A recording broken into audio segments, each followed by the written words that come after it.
Magandang gabi mga kapatid. Tayo po ay hindi nagkaroon po ng pag-aaral po kagabi.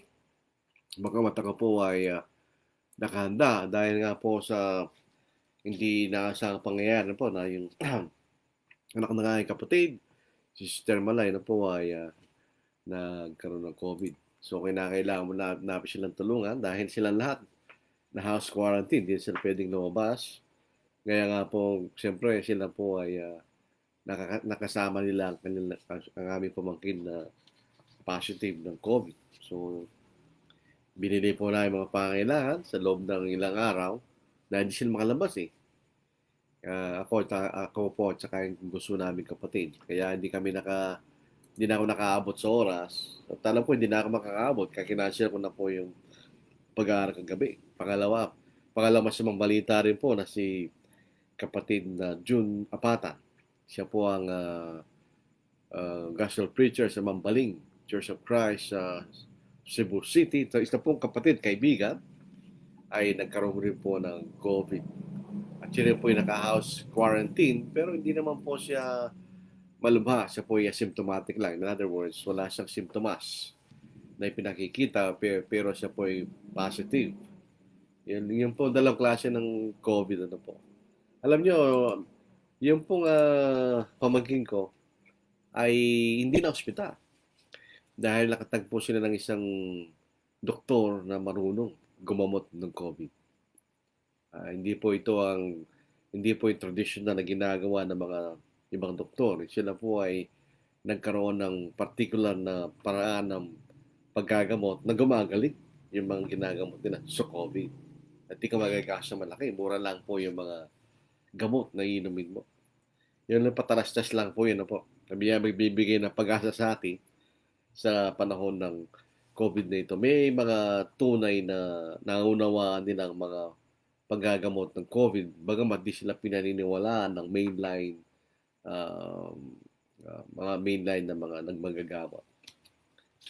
Maaari sabihin natin yung alternative, pero hindi naman actually unscientific. Medicine pa rin. Kaya iba lang ang paraan ng kailang ginagawang pagbibigay ng gamot na pa. So talagang lumalaganap na po itong COVID uli. Pagkatapos ng parang nanahimik tayo, parang numaayos na kahit paano. Pero unfortunately, na umusbong po uli ang COVID. Sa mga igsoon, maayong gabi sa inyong tanan, mga igsoon, sa ating pong mga kakabsat, na ibang garabi kada kayo amin kakabsat, diyan sa ating mga katubangan, tamo yun, katugangan, sa Bicol, Diyos marahil nabanggi sa Indogabos, dito po sa Pangasinan, Santos Yalabi, dito po sa Carabao Island, Maya da Gabi, at dito sa amin po ay Maya Pambengi. Yan. Hindi ko na maragdagan, hindi na ako makakita ng yung po meron ako naking kaibigan at kapatid na mga sa taga Venezuela. Siya po ay si Brother Roberto Adan. Siya po yung taga Venezuela. Ano po, ang salita niya Kastila. Pagka kami po ay nagme-messenger sa chat sa messenger, parang ako yung gumagamit ng translator. Ako, from English to Spanish, sa Spanish to English. Nagkakaintindihan po eh. Pero pag nag-uusap, hindi na magkakaintindihan niya. So ito po ating pag-aaral po dito. Mahalaga po ito. Kahit yung pag-aaral natin bukas, sa Genesis chapter 49 to chapter 50. Sa chapter 49, lalo po, ito po ang pamamaalam ni Jacob sa kanyang mga anak. Ang ginagawa po ng mga ama, itong mga patriarchs, necessarily sila may propeta, dahil nagbibigay sila ng blessing sa mga bagay na mangyayari sa panginaharap. So, yung hindi nila masasabi yun, maliban na sila kinasiyahan ng Espiritu Santo. Ano po? Ang mahalaga po doon ay yung kay Judah. Yung po isang messianic prophecy na galing po kay Jacob. Ano po? Bukas po pag-aaralan natin yan. Pati yung pagkamatay ni Jacob, pagkalibing niya sa kuweba ng Mamre na binili po ni Abraham doon sa manak ni Heth. Ngayon po, bago tayo makaabot doon, siyempre, kailangan pumunta muna tayo sa naunang mga talata, sa Genesis chapter 47 to chapter 48. Makikita po yun sa pag-aaral ng mga kabanatang ito. Mas pabor pa ang kalagayan ng mga Hebreyo na hindi taga-Ehipto kaysa sa mga taga-Ehipto mismo. Makikita natin ito yung pagpapala hindi galing sa Parang, hindi galing sa Diyos. Sapagkat ang kalagayan po ng mga Hebreyo at ang kalagayan ng mga native na Egyptian ay mas maganda pa ang kalagayan ng mga Hebreyo. At ang katunayan lang po yan ay pagpapala ng Diyos. Hindi natin maitatatuma.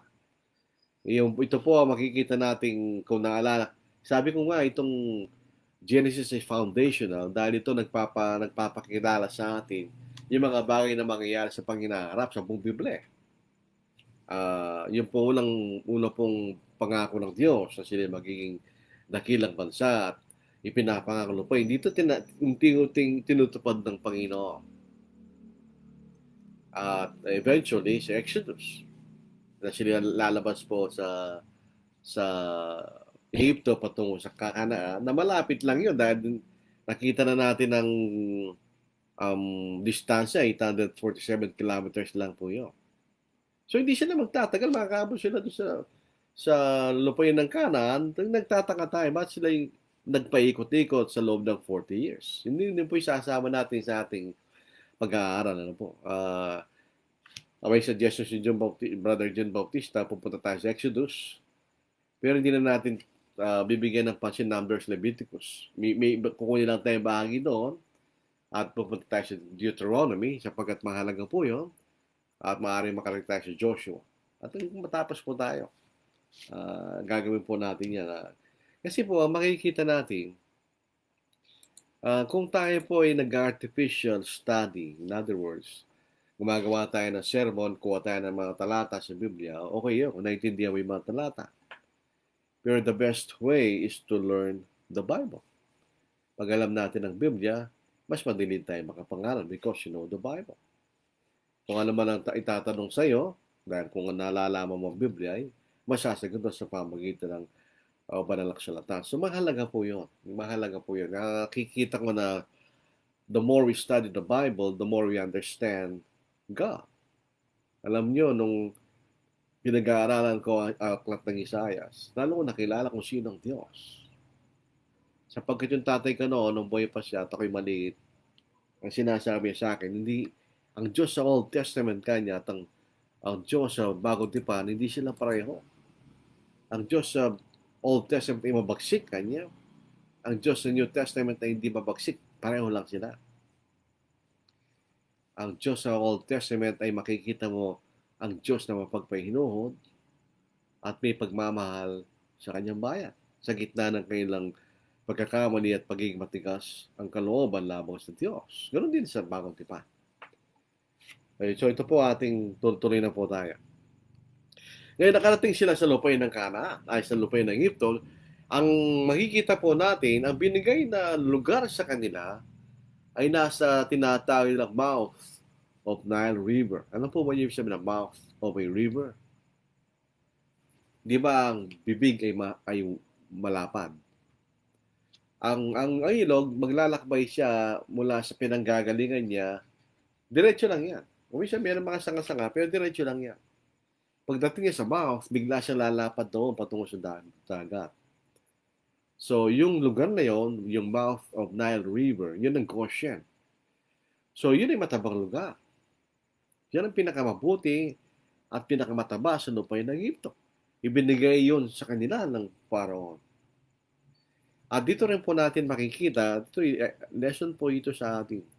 Ang katapatan at pagiging mabuti ng isang tao ay mayroong may bubunga yun. At yun ay bunga sa kay Jose. Sa lahat ng mga bagay na ginagawa niya ay siya nakakatamasa ng magandang pagkakataon. Hanggang sa makarating siya sa pinakamakapangyarihang posisyon sa lupain po ng Egypto. Bakit? Dahil sa kanyang katapatan at kabutihan na ipinakita. At dahil din po siya kasama niyang Diyos. Nasa kanyang pagpapala ng Diyos. Ganito rin po itong Jacob. Bakit siya nakarating sa pinakamabuting lupain? Dahil sabi ng Panginoon, bago siya nakapunta ng Egypto, naalala po natin na siya ay nagsamba muna sa Diyos, sa Beersheba. At sabi ng Diyos, kasama mo kung pupunta sa Egypto kanya. Hindi po literal na kasama nilang Diyos. Ang ibig lang niya, ang langit na, ang Diyos nasa langit eh. Ang ibig lang sabihin ng Diyos, ang aking pagpapala, ang aking proteksyon ay nasa inyo kanya. So, ganun din sa atin. Walang pagkakaiba noon, walang pagkakaiba ngayon.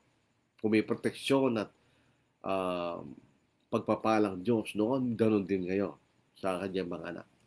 So, nakaabot sila sa pinakamabuting lupain, sa lupain ng Egypto. Tuloy na po natin. Kaya pumunta si Jose sa Pharaon at sinabi, dito na po tayo sa ika-47 kabanata. Kaya pumunta si Jose sa Pharaon at sinabi, ang aking ama, ang aking mga kapatid, ang kanilang mga kawan, mga bakahan at lahat ng pag-aari ay dapating na mula sa lupain ng Kanaan. Sila ngayon ay nasa lupain ng Goshen. Minsan, tinatawag ng Ramesses. So, ibig sabihin, by necessary inference, dalawang pangalan yan, Goshen at Ramesses. Ang pagkita natin. Kumuha siya ng 5 kalalakihan mula sa kanyang mga kapatid at kanyang iniharap sila sa Pharaoh. Sinabi ng Pharaoh sa kanyang mga kapatid, ano ang inyong hanap buhay? At kailang sinabi sa Pharaoh ang inyong mga lingkod ay mga pastol, gaya ng aming mga ninuno. So dito natin makikita ang paraan ng pamumuhay ng mga Hebreyo. Hindi sila magsasaka. Sila ay mga pastol. So in other words, sila ay bumibili ng pagkain nila sa iba. Dahil ang kailang produce ay mga hayop. Hayop pa. Hindi sila magsasaka. So sa lupain ng Kanaan, may magsasaka doon. So doon sila bumibili ng trigo.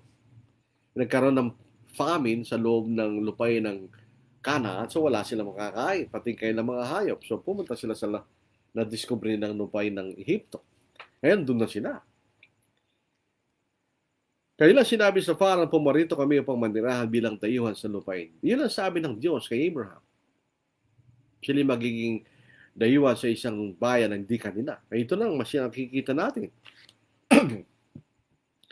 Walang pastulan para sa kawan, sa mga kawan na pag-aari ng inyong mga lingkod, sapagkat ang taggutom ay patindi sa lupain ng Kanaan. Ngayon ay pahintulutan mo ng iyong mga lingkod ay manirahan sa lupain ng Goshen. Yun ang ibig sabihin. Kaya pumunta kami rito, hindi lamang sa dahilan na wala na silang makakain. Kaya hindi ng kailang mga hayupan.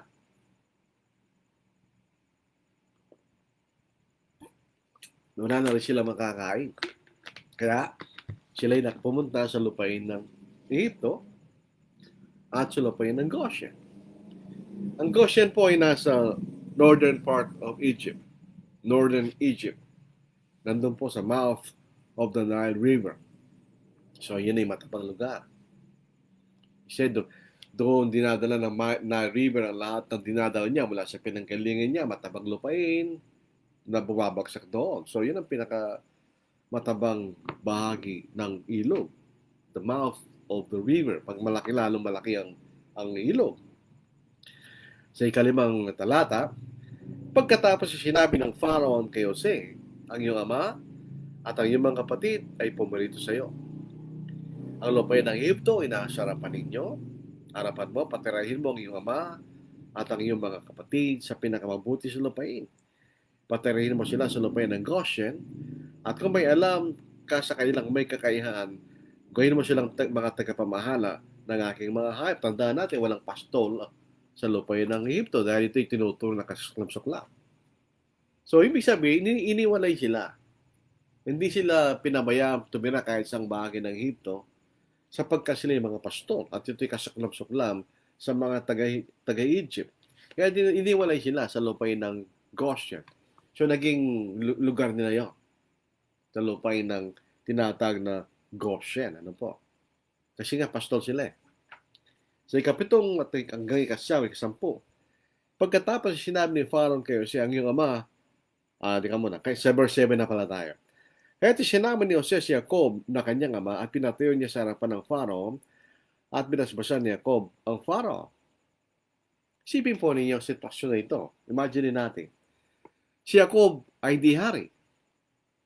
Bagamat siya mayaman, dahil meron siya maraming pag-aari, pero mas makapangyarihan siya sa kanyang Pharaoh. Pero mapapasin po natin, binasbasan siya ni Jacob. Binasbasan ni Jacob ang Pharaoh at pinahintulutan ng Pharaoh. Sipin ninyo, yung isang presidente at darating ang isang hindi naman presidente at babasbasan niya yung presidente. Papayag kaya ang ating presidente, no? Palagay ko, hindi. Kaya mas makapangyarihan siya. Pero pasilin niya, ito makapangyarihan, binasbasan siya na mas mababa. Ito magpapakilala sa ating gaano ang respeto at paggalang ng Pharaoh kay Jose. Para pahintulutan niya na ang ama ni Jose, basbasan siya. Yung ba, mga kapatid? Sinabi ng Pharaoh kay Jacob, gaano karami ng mga araw ng mga taon ng iyong buhay. Kumbaga sa atin, yung pananalita nila hindi katulad sa atin. Sa atin, anong edad mo? Pero ito, patalinhaga, gaano karami ng mga araw ng mga taon ng iyong buhay. Nang ibig lang sabihin, ilang taon ka na? Sinabi ni Jacob kay para mga taon ng aking paninirahan sa lupa ay 130 taon. Pero matanda na siya. So, ibig sabihin mula kay Matusela na 960, pababa ng pababa hanggang 130. So, yung sinasabi sa Genesis at ang buhay ng tao ay 120 years old, mas nakikita natin ang ibig sabihin ay 120 years na lang natitira sa panahon na yun. Hindi sa edad. Dahil dito 130 pa ito. Wala man exactly 120 years old. So, pagbabalik tayo doon, makikita natin mas malinaw na kahulugan ay 120 years na lamang natitira sa mga tao sa panahon na yun bago lilipunin ng Diyos sa mundo. Yun ang ibig sabihin. So, ngayon, 130 years. Kakaunti at masasama naging mga taon ng aking buhay. Hindi yan maiambig sa mga taon ng buhay na aking mga ninuno sa panahon ng kailang mahabang pamumuhay. Mas maikli ang buhay ko kanya kaysa sa aking mga ninuno. Marahil po sinasabi niyang kakaunti at masasama ang naging mga taon ng aking buhay dahil nga po doon sa pagkawala ni Jose. Pagkawala rin ni Raquel sa buhay niya. Yun ay nagdulot ng kalungkutan sa buhay ni Jacob dahil nawala si Raquel na kanya mas mahal na asawa at si Jose na kanyang paboritong anak. Yun ay nagdulot ng kalungkutan sa buhay ni Jose. At binasbasan ni Jacob ang Pharaoh at tumalis sa harapan ng Pharaoh. Binasbasan ni Jacob ang Pharaoh. Dalawang beses ang binasbasan eh. So dito makikita natin talaga ang dakilang respeto ng Pharaoh kay Jacob dahil kay Jose. Ama ni Jose yun. Pero sino ba yung ama ni Jose? Isang Hebreo.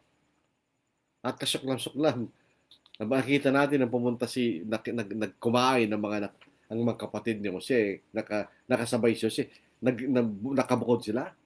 Dahil karumal-dumal kaya sa mga taga-Ehipto ang makihalubilo sa mga Hebreo. Dito binasbasan ng Hebreo isang hari ng mga Ehipto.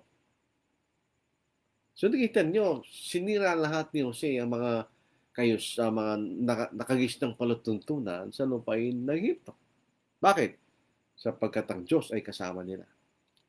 Yan ang God's providence. So ang Diyos ay gumagalaw sa natural na paraan. So, ang nangyari sa natural na paraan, nadala si Jose doon, pinagbili, yun ay natural na paraan. May kakibat na kamabalagan sa pagpapa-interpret ng panaginip. Pero otherwise, ito ay nangyari sa isang natural na paraan. Actually, si Jose, di rin naintindihan yun muna. So, dito po sa 11, pinatira ni Jose ang kanyang ama at ang kanyang mga kapatid. Sila ay binigyan ng lugar sa lupain ng Ehipto sa pinakamabuti sa lupain ng Ramesses, gaya ng inutos ng Pharaoh. So yung pong lupain ng Goshen, sabi ko nga kanina, ay tinatawag ring lupain ng Ramesses. So by necessary press, pareho lang ang lugar na yun. Binigyan ni Jose ng pagkain ng kanyang ama at ang kanyang mga kapatid at ang buong sangbahayan ng kanyang ama ay sa bilang ng kanyang mga anak. Mahalaga ito. Bakit? Mas maganda pang kalagayan ng mga Hebreo sa mga taga-Ehipto. Dito mga sa susunod na babasahin natin, makikita natin gaano kagandang kalagayan ng mga Hebreo o mga Israelita sa lupain ng Ehipto kaysa sa mga taga-Ehipto mismo. Patunayan natin. Noon ay walang pagkain sa buong lupain sapagkat matindi ang taggutom. Hindi sila nagbayad. Tandaan natin, hindi nagbayad ang mga Hebreo sa kanilang pagkain. Libre lang, galing kay Jose. Tandaan po natin yun. Noon ay walang pagkain sa buong lupain sapagkat matindi ang taggutom. At ang lupain ng Ehipto at lupain ng Kanay ng hina dahil sa taggutom. Hindi na ang Ehipto. Yun po'y malawakang taggutom. Kaya tinipon niyo siyang lahat ng salapi na nagtagpuan sa lupain ng Ehipto at Kanaan, kapalit ng trigong kailang binibili at pinasok niyo siyang salapi sa bahay ng Paraon. Bumibili ang mga taga-Ehipto ng pagkain kay Jose. At yung mga taga-Kanaan, wala na si Jacob doon dahil ibang tao na yan. Nagaling sa Kanan, bumibili siya ng trigo. Nang ang salapi maubos ng lahat sa lupain ng Ehipto at Kanaan, pumunta kayo siyang lahat ng mga Ehipsyo at nagsabi, bigyan mo kami ng pagkain. Bakit kayo mamamatay sa inyong harapan sapagkat ang aming salapi naubos na? Kung hindi, pinapunta ni Jose ang kanyang ama at mga kapatid sa lupain ng Ehipto, wala na rin silang pambili. Naubos din kayo ng pera. So kayo naman, makita gaano kayaman ang Paraon. Bigyan mo kami pumunta kayo siyang lahat ng mga taga-Ehipsyo na nagsabi, bigyan mo kami ng pagkain. Bakit kami mamatay sa iyong harapan? Sapagkat ang aming salapi ay naubos na. Wala na silang pambili. Ito ngayon ang sinabi ni Jose. Sinabi ni Jose, ibigay ninyo ang inyong mga hayop at bibigyan ko kayo kapalit ng inyong mga hayop kung naubos ng salapi. Kaya dinala nila ang kailang mga hayop kay Jose at binigyan sila ng Jose ng pagkain kapalit ng mga kabayo, mga kawan, mga baka at mga asno. Nang taong yun, sila ay kanyang binigyan ng pagkain kapalit ng lahat nilang mga hayop. So wala na salapi, ngayon hayop naman. Nang matapos ang taong yun, ay muli silang pumunta sa kanya na ikalawang taon. Sinabi nila sa kanya, hindi namin malililihim sa aming Panginoon ng pilak at mangkawan ng hayop ay naubos na at ang mangkawan ng hayop ay sa aking Panginoon na. Wala nang naiwan sa paningin na aking Panginoon kundi ang aming katawan at aming mga lupain. Wala na kaming pera, wala na kaming mga hayop may pagbibili, ang mga damit namin at ang aming mga lupain. Kanya. Dapat ba kayong mamatay sa inyong harapan? Kami at aming lupain, bilhin mo kami. Bilhin mo kami at ang aming mga lupain kapalit ng pagkain. At kami at aming lupain ay magiging mga alipin sa Pharaoh. Bigyan mo kami ng binhi upang kami mabuhay at huwag mamatay. Yung pangalupay na huwag maging walang laman. Ngayon, lahat ng salapi napunta kay Pharaoh. Lahat ng mga hayop napunta kay Pharaoh. Ngayon, lahat ng lupain at mga tao sa Egypto ay napunta kay Pharaoh. So, hindi pa siya pinagpala ng Diyos. Dahil kay Jose. Dahil pinagpala ni Pharaoh ng si Jose. Pinagpapala rin ng Diyos ang Pharaoh. Sabi niya, pagpapalayan ko magpapala sa iyo. Ang pangako ng Diyos kay Abraham, kay Isaac at kay Jacob. Ginagawa ng Diyos. Nakikita po natin. Kaya't binili ni Jose ang buong lupain ng Egypto para sa Pharaoh. Ipinagbili ng bawat isa sa mga Egyptyo ang kanyang bukid sapagkat matindi para sa kanyang taggutom. Kaya't ang lupain ay naging sa Pharaoh. At tungkol sa mga tao, kanyang ginawa silang malipin mula sa isang dulo ng ganang Egypto hanggang sa kabilang dulo. Sa lahat ng mga tao ay naging alipin ng Pharaoh. Tayong lupa lamang ng mga pari ang hindi niya binili sapagkat ang Pharaoh ay nagtakda ng bahagi para sa mga pari at karaniwang kumakain sila mula sa bahagi na ibinigay sa kanilang Pharaoh. Dahil dito, hindi nila pinagbili ang kailang lupa dahil pinapakain sila. Ito'y pari, hindi ng Diyos. Kundi ng mga Diyos-Diyosan sa lupain ng Egypto. Na magkagay sinabi ni Jose kay Pharaoh, sabi dito, may binili ko kayo sa araw na ito at ang inyong mga lupa para sa Pharaoh. Narito ang binhi para sa inyo, asikan ninyong lupa. Ngayon, ang mga taga-Egypto nag-aasik sa lupain pero hindi na sa kanila. Ang tawag niya ay tenant sa ating modern terminology, tenants. Ikaw ay tumatanim sa lupain na hindi mo pag-aari. So, sila naging tenants. Sabi nito, sa 14:4, sa panahon ng inyong pag-aari, bibigay niyo kalimang bahagi sa Pharaoh at ang 4 na bahagi para sa iyo, para sa bini sa bukit bilang pagkain ninyo, ng inyong mga kasambahay at ng inyong mga anak. Saan yung isa? Di ba kayo nagtataka pag binabasa niyo ito? Yung tingnan niyo, ha? Yung 5 sa Pharaoh, yung 4 sa kanila. Saan yung isa? Sa palagay niyo. Kung meron kayo sagot, lagay sa comment section. Saan napunta yung isang bahagi? 5, 4. 5 sa Pharaoh, 4 sa magsasaka. Saan yung isa? Kung meron kayong idea, i-ano nyo sa comment section. Bago matapos ang ating pag-aaral, sabihin natin sagot. No po? Kaya ako nagtataka na binabasa ito. 5. Okay, sa Pharaoh. 4 sa magsasaka. Napunta yung isa saan? Hindi ka magtataka saan napunta yung isang bahagi. Kaya si Israel ay nanirahan sa lupain ng Egypto, sa lupain ng Goshen. Ito po, verse 27 actually, ay dapat ay nandoon sa verse 12. In other words, in 13 hanggang 26, parenthesis mo yun, ano po?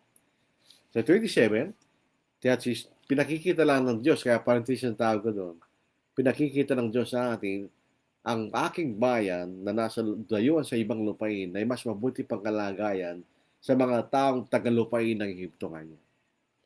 Kaya si Jose namirahan sa lupain ng Egypto, sa lupain ng Goshen, at siya nagkaroon ng mga pag-aari doon, sumagana at naging napakarami. Paano yung mga taga-Egypto? Nawala yung pag-aari nila. Paano si Jacob at ang basang Israel? Dumami ang pag-aari nila. So baligtad, ang mga taga-Egypto naging dukha, wala na silang pag-aari. Paano yung mga Israelita? Abay dumami ang pag-aari. 28. Si Jacob binanirahan sa lupain ng Egypto sa 17 taon, kaya tamang ni Jacob na mga araw kanyang buhay 147 taon. So nagkaroon pa rin siya ng 17 years. So 147 years ang buhay niya. Nang araw kamatayan ni Israel ay malapit na, tinawag niya ang kanyang anak na si Jose at sinabi sa kanya, kung ako ngayon ay makatatagpo ng biyaya sa iyong paningin, hiniling ko na ilagay mong ang iyong kamay sila na aking hita at makako kang maging tapat at tunay sa akin, huwag mo kong inilibing sa Egypto. Kailan natin nakita na itong sitwasyon na ito na ipinasok sa loob ng hita? Naalala pa ba niyo kung kailan? Nung siguy ni Abraham ang kanyang alipin sa lupain na pinanggalingan niya para makumuha siya ng asawa para kay Isaac. Hindi ba? Makita natin. Ito naman ang pangalawang pagkakataon. So yung paglagay ng kamay sila ng hita, yan ang paraan ng pagsusumpa o vow o pangako noong panahon na yan. 30. Kapag ako'y mimlat na kasama ng aking mga ninuno, ilabas mo ako mula sa Egypto at ilibing mo ako sa kailang libingan. At sinabi ni Jose, aking gagawin ang ayon sa iyong sinabi. Kanyang sinabi, sumumpa ka sa akin at sumumpa siya sa kanya at yumuko si Israel sa lunan ng kanyang higaan. Kailan, pag sinabing umimlay kasama ng aking mga ninuno, ang ibig sabihin ni kayo mamamatay na. Yung po expression na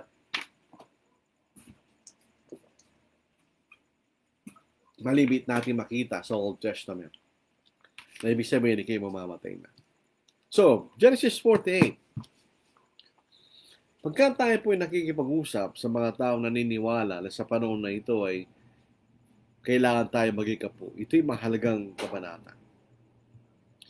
Tandaan natin, ang konteksto po nito, ang bansang Israel ay binubuo lang ng 12 angkan, 12 tribes. Bakit naging 13?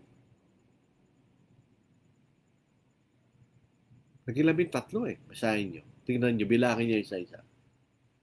Ay, sabi sa atin, magsimula tayo. Reuben, Simeon, Levi, Judah, Naphtali, Gad, Issachar, Manasseh, Ephraim, sino pa yung iba?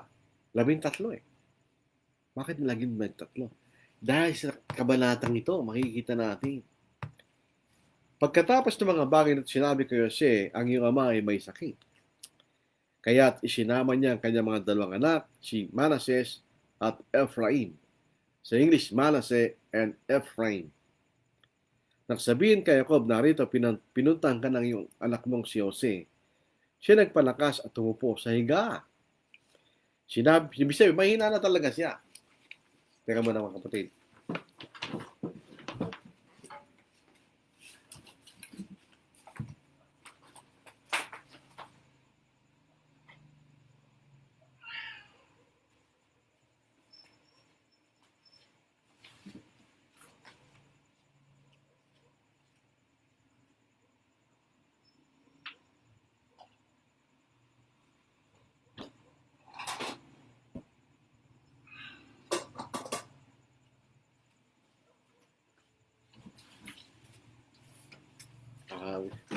Yung pusa sa bahay eh, baka mabasag yung inayos ko lang mga kapatid.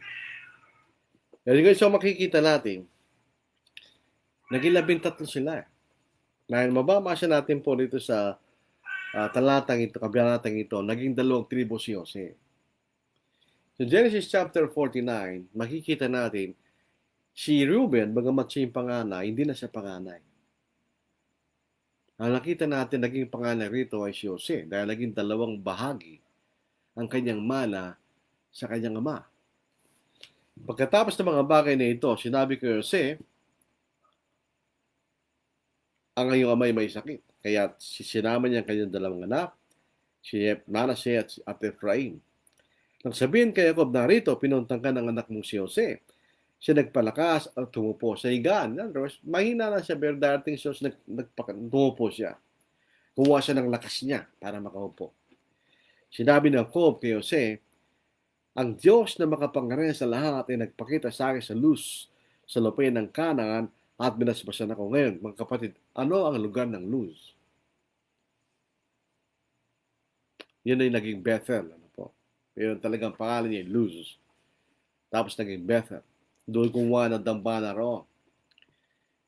At binasbasan ako at sinabi sa akin, palalaguin at pararamihin kita at gagawin kitang isang kapisanan ng mga bayan at ibibigay ko lupain ito sa iyong bini pagkamatay mo bilang isang pag-aari magpakailanman. So, kaya akin na ngayon ang 2 mong anak na ipinanganak sa iyo sa lupain ng Egypto bago ko pumarito sa iyo, sina Ephraim at Manasseh, gaya na Reuben at Simeon. May sabihin, kung paano si Reuben at Simeon ay kanyang mga anak, ay magiging anak din niya sa ganong paraan si Ephraim at si Manasseh.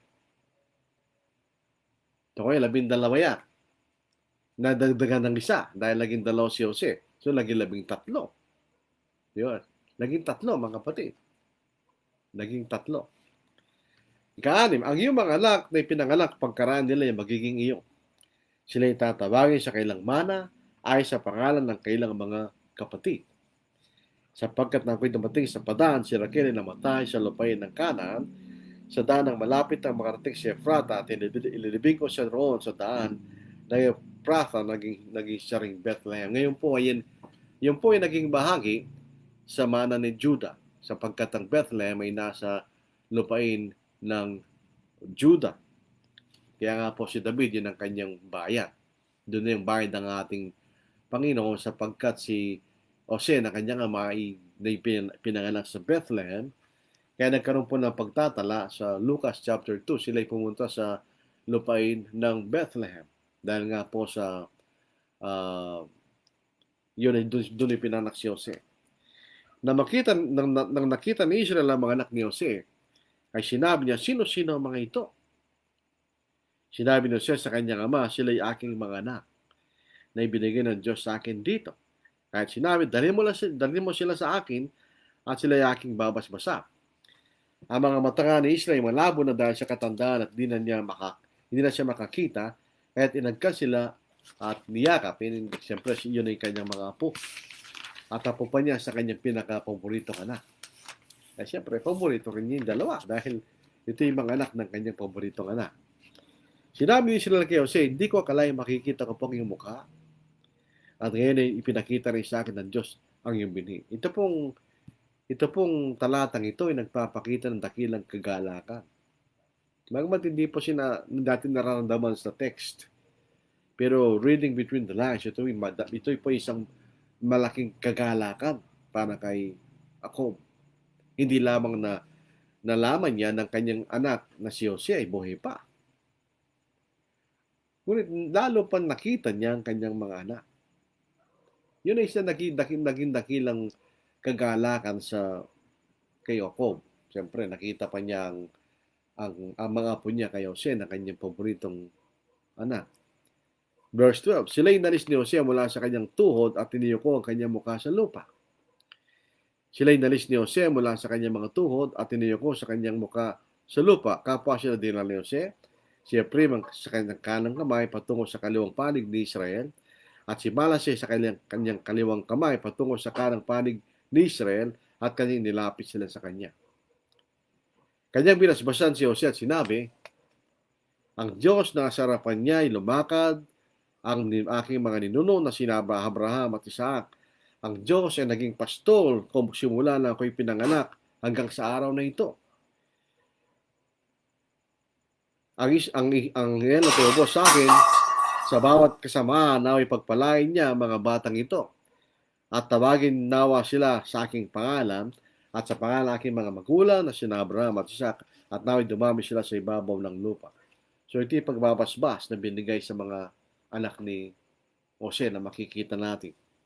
Na makita ni Jose na ipinatong ng kanyang ama ang kanyang kanang kamay sa ulo ni Ephraim, at ito naging masama sa kanyang panin kasi mas patanda si Manasseh kay Ephraim.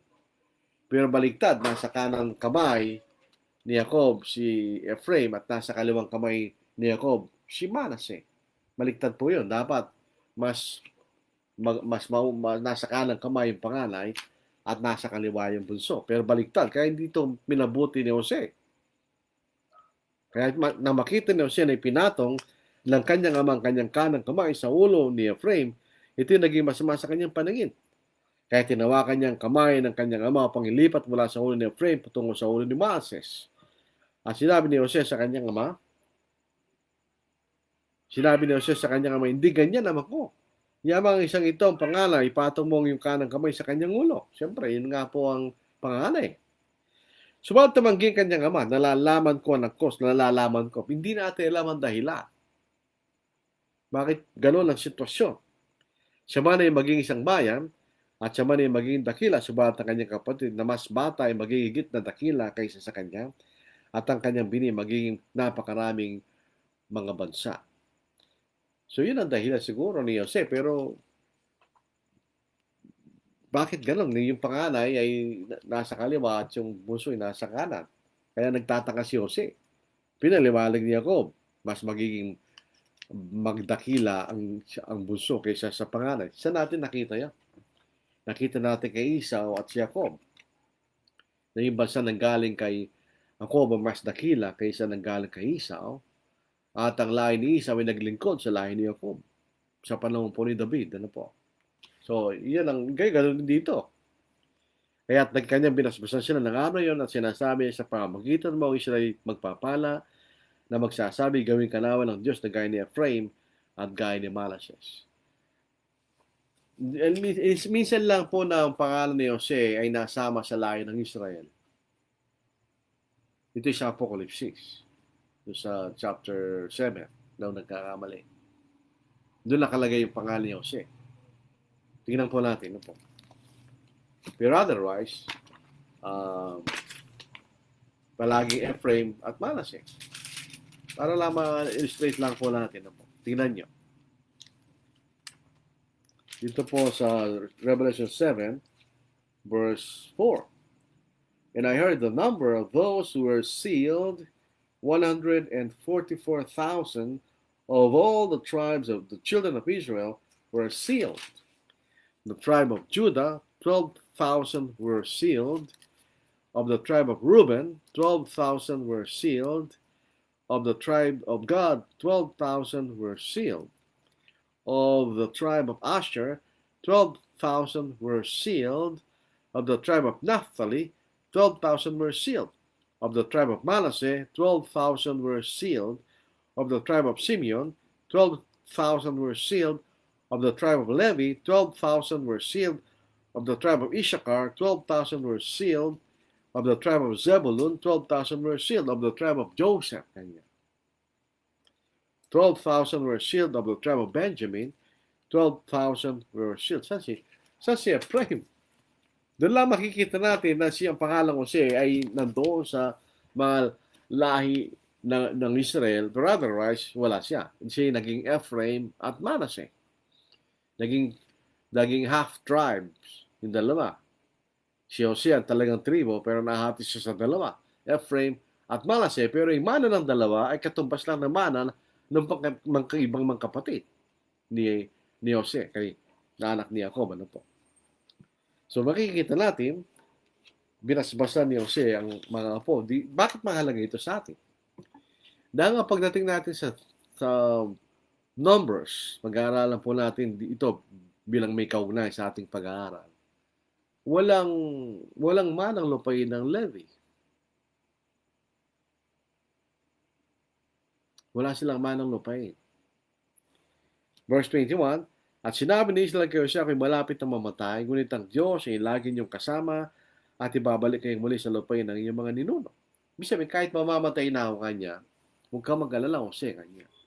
Sapagkat ang Diyos ay kasama niyo. Hindi kayo pababayaan ng Diyos. Sabi ni Jacob kay Jose. So, namamaalam na rito si Jacob. Bukod dito, binigyan kita ng isang libis na bundok na higit kaysa sa inyong mga kapatid, na kinuha ko sa pamamagitan ng aking tabak at busog sa kamay ng mga Amoreo. Ang pangalang Amoreo ay general term ng lupain ng Kanaan. In other words, may karagdagan ng iyong mana kanya kaysa sa inyong mga kapatid. So, ang lumilitaw dito, doon po sa susunod na kabanata, makikita natin si Reuben, inalis ni Jacob bilang kanyang panganay. Dahil dapat siya magkaroon ng 2 beses ng mana, higit na higit kaysa sa kanyang mga kapatid. Dito pong, pag nag-aaralan po natin ng tithing, mahalaga naman natin ng kapitulong ito.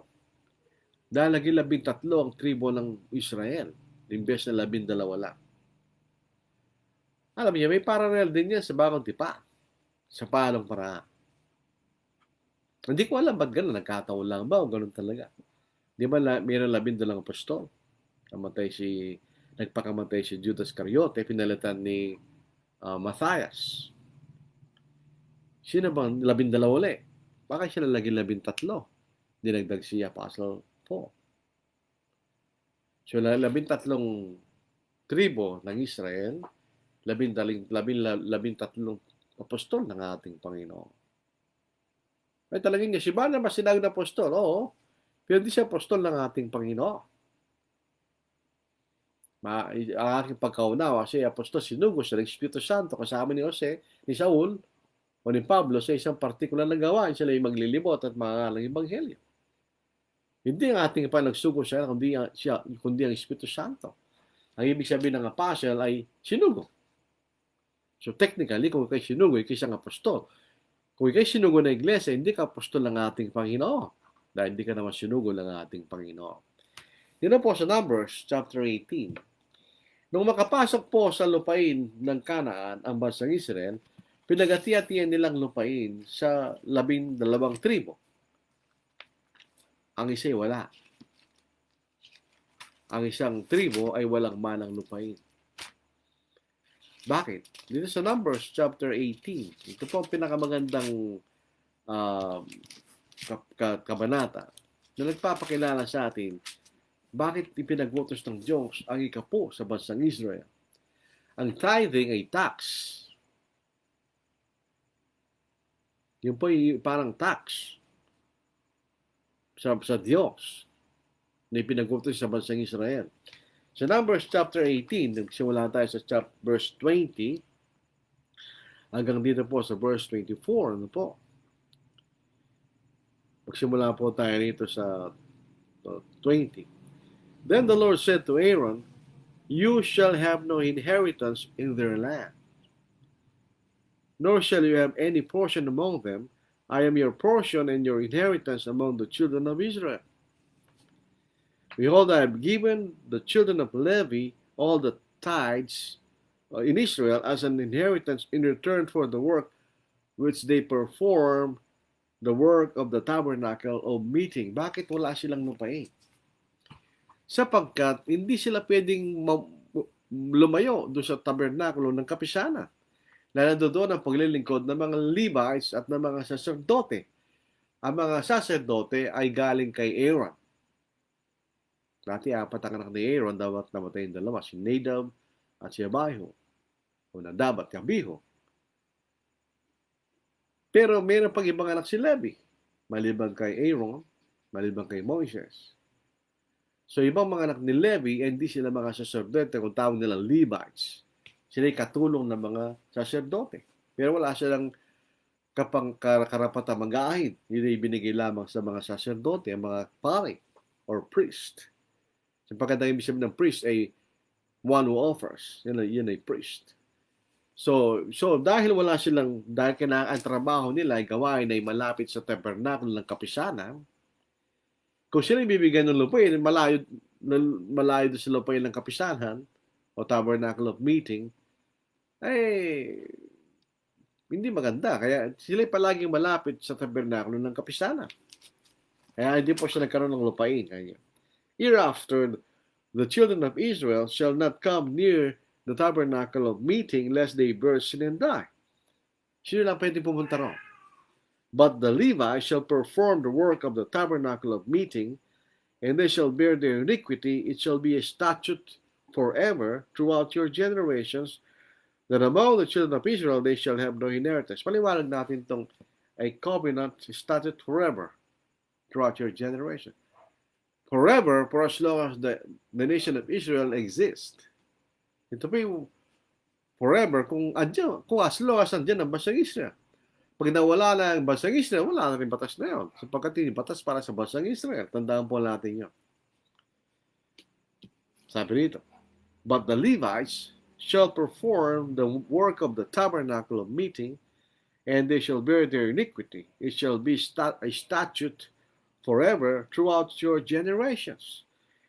Then among the children of Israel, they shall have no inheritance.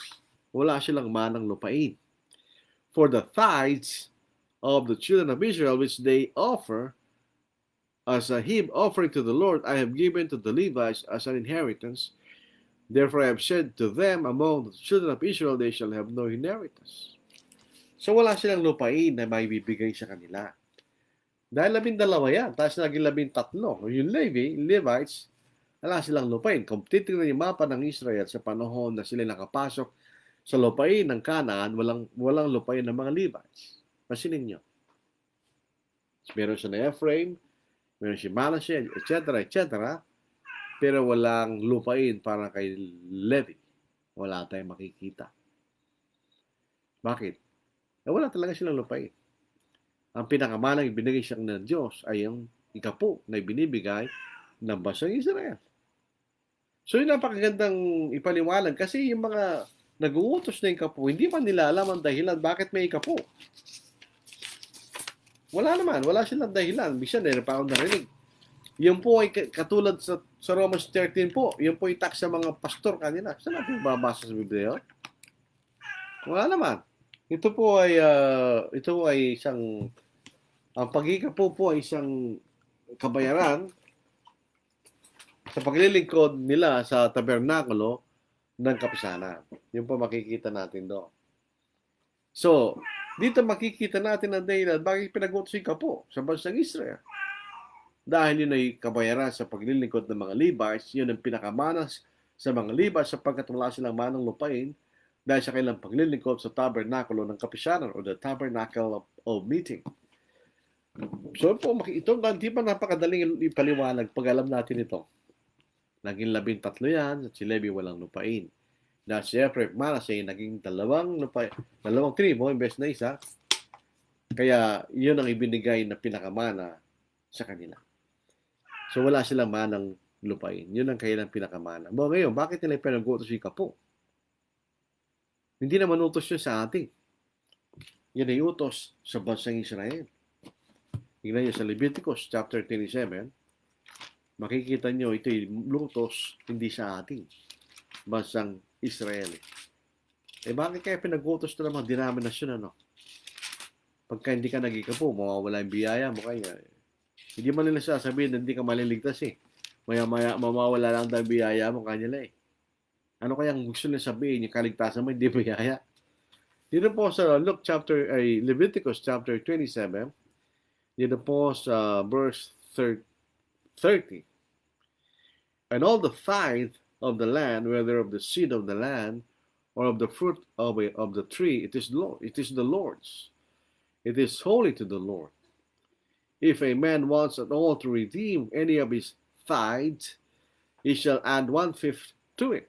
Pagka gusto mong palitan, imbes na magiging 10%, magdadag ka pa ng 1/5 of 10%. And concerning the tithe of the herd of the flock, whatever passes under the rod, the 10th one shall be holy to the Lord. He shall not inquire whether it is good or bad, nor shall he exchange it. And if he exchanges it at all, then both it and the one exchanged, for it shall be holy, it shall not be redeemed. Nag-change man, papalitan ko, pati yung pinalit mo, pati yung original, masasama. These are the commandments which the Lord commanded Moses for the children of Israel on Mount Sinai. So ito po ang pinakamalakas na katwiran laban sa nagkikapo. Hindi ito utos sa mga Kristiyano.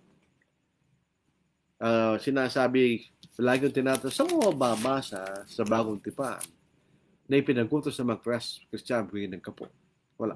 Having said that, hindi ibig sabihin na tayo magbibigay ng less than 10%.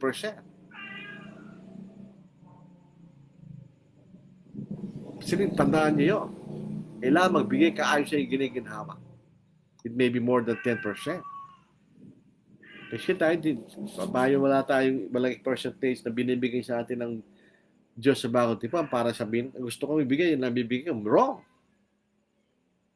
Hindi ganon. We should put the Lord first bago tayo. So ito po ang ating pag-aaral tungkol sa Genesis chapter 47 to 14. Di ba nyo napansin, 2 kapitulo na lang bukas kung lulubin ng Panginoon. Napakaganda po itong klaseng gabi-gabing pag-aaral kasi napakabilis. Tapos natatapos natin maklap at naragdagan ng ating kaalaman. Maganda pa rin ito. Kung gusto nyo review, nandyan lang. Sa YouTube ka nila. At dito rin sa account ko. Kung wala na kasi mahirap hanapin sa account ko eh. Pero sa YouTube, naka-arrange mo yan eh.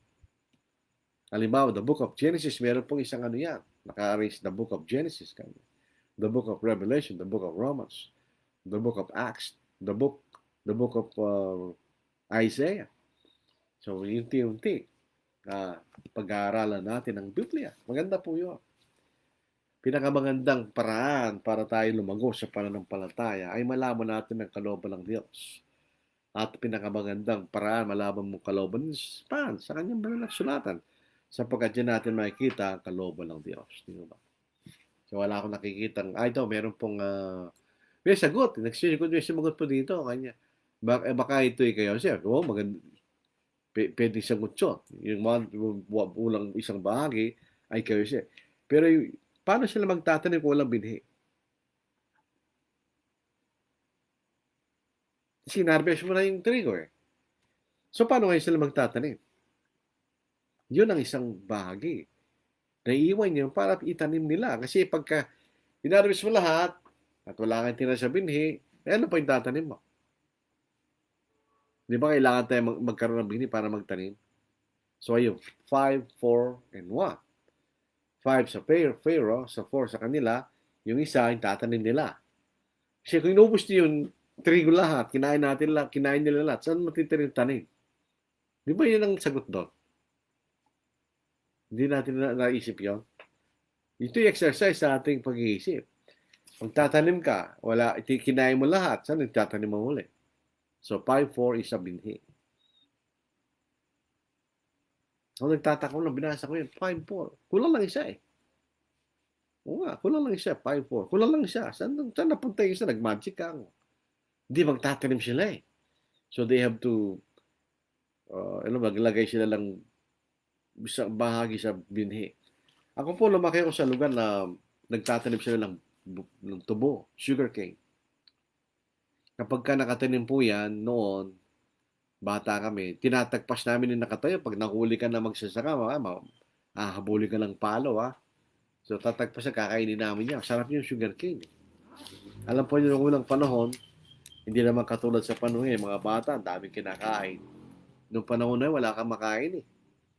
Sa nung panahon ng medyo ikahusang buhay.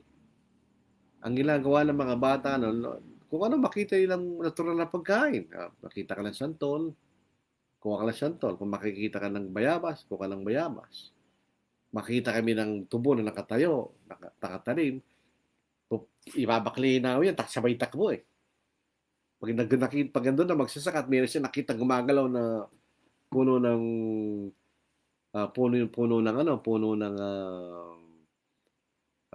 sugarcane. Mapaparusahan ka. Pero napapansin na pag nag-harvest na yung sugarcane, libre ka ng kuha. Kahit ano pang gano'ng karami. Dahil hindi na pag-aari ng magsasaka kayo. Pinagbili na o kaya gagawin ng tubo yun. Kukuha na kami doon. Marami. Umuwi namin sa bahay. Tapos, kakainin namin hanggang maumbos. Masarap po yung sugarcane. Pero sa panahon ngayon, hindi ko na makain yun kasi para sa matigas ng ngipin nyo. Tapos, kakainin mo, hindi mo kakainin yung sugarcane, kukunin mo lang yung lasa niya eh. Yung juice. Masarap yun. Kaya na-imagine ko pa yung lasa ng tubo. Ibang klaseng tubo, yung lasang tubo na pinagbibili, mas para sa akin, mas masarap pa yung tubo doon sa ginagawang asukal. Mas matamis yun. So ito po ang ating pagkasabi ni Brother Robert Capili, offering po. Pwede rin, pero pasyinin natin sa anong itatanim nila pag naubos lahat yung trigo. So mas para sa akin ha, pwede rin yung offering, pwede rin po yung kay Jose, pwede rin po yon. Pero saan ang tatanim na susunod? Pag inubos nila lahat yung trigo, di ba? Ano lang po yan, exercise lang sa ating mga isip, mga kapatid. Kumbaga kahit hindi naman natin alam sagot mo, hindi magbabago yung kasaysayan niya, di ba? Ano lang yan, exercise, kumbaga. So ito pong mga nag-comment po. Si Oljan Ocampo. Good evening po sa lahat. Arnold Dosilo, gandang gabi po sa lahat na nakikinig. Stay safe po. Rufworth, gandang gabi po. Marshall Sanchez Atibagos, maayong gabi po. Andrew Renzo Asilo, good evening po. Leonisio Torreliza, na ibang gabi, kada kayo amin, kakabsat. Ito, merong amin, ano po. Magandang gabi sa inyong lahat, mga kapatid. Julie Divine, Albano Notarte, watching from Digo City, Davao del Sur. Layo po yan. Geng Manansala, ito yung malapit lang, taga-Mabalacat po ito. Good evening. June Bautista, hello to all. Mga kanal po dyan sa Cabanatuan City. Sa Bisaya, mangwawali. Zenny Luciano, good evening po, Blar Lordy. Pati na po sa lahat na nakikinig po. Ay po, sorry po doon sa may nagkasakit. Rico L. Macalunas, watching from Marilog District, Davao City, Philippines. Jojo Campo, magandang gabi po sa lahat. Edna Delfino Villamayor, taga Dolores Quezon. Good PM po sa lahat, listening po. Roy Babe Shapili, gandang gabi po. Taga na po ito, Mexico, dahil dati po yung galing Oman. Medic Canono, Maya Pabengi po, kaya Katamugan, translation. Good evening po sa ating lahat. Kay Serrano, good PM po sa lahat. Jeneline, blessed evening, brothers and sisters. Ricky Ali, maayong gabi po. Maayong gabi, Magson. Rafael Ortiz, good evening to all brethren. God bless po. Samuel Graneta, good evening to all listening brethren. Nida or Denisa Villamin, maayong gabi sa tanan. Magandang gabi sa lahat. Marcel Santos Natibagos. Ito po yung sagot niya sa palay ko sa family ni Jose kanya. Consuelo Castillon, good evening everyone listening from Sarangani Province. Yung po ang probinsya ni Manny Pacquiao. Roy Webs Capili, ang sagot niya yung offering po kanya. So yun po ang ating mga nagbigay ng comments po sa ating yung pong pag-aaral po sa gabing ito. Gaya po sinabi ko na marami po mga kapatid, mga tao sa buong mundo apektado po ng pandemya. Kalungkot isipin, yung isang kapatid dyan sa may Alabama, yung asawa niya ay nagkaroon ng COVID. 80% ng kongregasyon ay nagkaroon ng COVID. Although nagsabi po yung kapatid na okay naman yung asawa niya, maaari pong ganun din po yung mga kapatid, pero nagkano rin po sila dahil nagkaroon ng resurgence, so muling pagdami ng kaso ng COVID po. Ngayon, sa buong Pilipinas, ganun din. Lahat po ng mga ospital puno. Kaya pag nagkasakit ka sa mga panahon na ito, hirapan kung makakita ng ospital. Dahil lahat na po ng ospital ay puno. Lalo kung sakit may COVID. Ganun din po yung mga tinatawag ng quarantine facilities puno rin. Kaya sana po itong sa sitwasyon na ito ay mawala na, pero sa tingin ko magtatagal pa. Wala tayong nakikitang pagsugpo nito Kasi ang dahilan po nito ay isang hindi natin maintindihan. May mga nagpapakita ng paggamot na epektibo pero ay paniwala na mga kinaukulan, pero may mga gumagaling. Yan po ang nagiging struggle natin sa mga panahon na hindi natin lang kung yung ginagawa ay tama o hindi. Dahil tayo mga ordinaryong tao lang. Ay isipin natin yung mga namatay. Hindi po isang pagkakataon isipin natin na hindi natin dati pagpaliban ang pagbibigay ng panahon sa Panginoon at ang pag-iisip ng ating kaligtasan. Dahil nga po sa mapanganib na panahon na katulad ng panahon na ito ng COVID. So tayo po ay manalangin sa maikling paraan. Amang Diyos, kami muli nagpapasalamat dito sa oras na ibinigay sa amin na kami tunghayan at pag-aralan at unawain ng iyong mga salita. Yaman kayo rin nagsabi ng iyong mga salita ay ilaw sa aming mga paa at ilawan sa aming mga daan. Ito po ay nagpapakita ng daan patungo sa inyo, O Diyos, sa langit. Itong mga salitang ito magpapatibay sa amin at magbibigay ng buhay na wala hanggan. Kami po ay magiging tapat sa inyong mga salita. Naway yung po aming magiging pagnanasa, nakapagbulay-bulayan po namin ang iyong salita. At ito magiging sa araw at gabi, sabihin, magkaroon po kami ng tunay na interes na malaman namin ang iyong salita, O Diyos. Salamat po sa lahat ng biyaya, tumay na yung binibigay sa amin, at tawarin niyo po kami sa mga pagkakasala. Dinadalayan po namin si kapatid na Jun Apatan, ang aming kapatid na nangangal po sa Mambaling Church of Christ. Sana po ay lubusan na siyang gumaling sa COVID. Ngayon din po ang mga kapatid sa Alabama na tinamaan ng COVID. Sana rin po sila gumaling. Ngayon din po ang anak ng aking kapatid. Siya rin sana yung gumaling. At silang lahat din po ay maligtas dyan sa COVID. At sa lahat po ng mga kapatid at di kapatid na biktima ng sakit na ito, sana silang lahat ay gumaling at magkaroon pa pagkakataon na mapakinggan at marahil sundin ang iyong ebanghelyo. Ingatan niyo po kami, Diyos, at hinihingin namin ang mga bagay sa pangalan ng Panginoon Kristo na aming tagapagligtas. Amen. So yun po ang ating pag-aaral po sa gabing ito.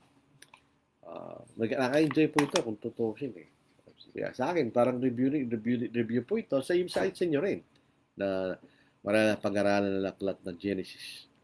Maraming mga maliliit na detalye na mahalaga na minsan din natin pinapansin, pero mahalaga pala. So bukas po, pinakauling 2 kabanata ng aklat ng Genesis chapter 49 and Genesis chapter 50. at may patubayan tayong lahat ng Diyos. Stay safe.